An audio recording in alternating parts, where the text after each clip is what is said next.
Tev nebūs savā tuvākā sievu iekārot. Šodien varētu mēs piebilst savas tuvākās vīru iekārot. 6. bauslīs mums māca par šķīstību pirms laulības, tad 9. bauslīs par šķīstību laulībā.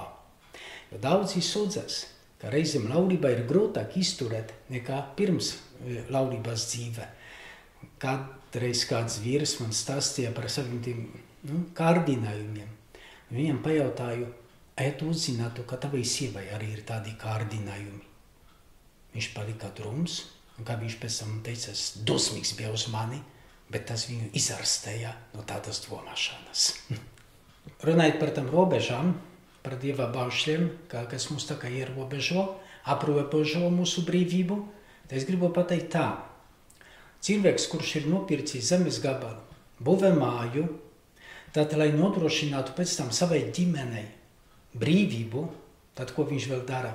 Būvē žogu, lai pasargātu savu ģimeni.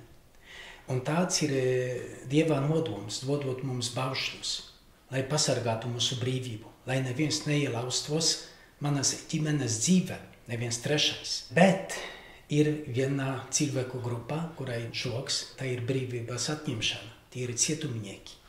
Bet atkal tas žogs ir vajadzīgs, tas mūris, lai pasargātu tos cilvēkus, kuri dzīvo godīgu dzīvi, lai viņiem nenodarītu pāri. Tad tas nav žogs, kurš ierobežo mūsu dzīvi, bet tas ir tas veids, kā Dievs grib padarīt mūsu dzīvi, manu ģimenes laimi brīvu, lai neviens man to neatņemtu.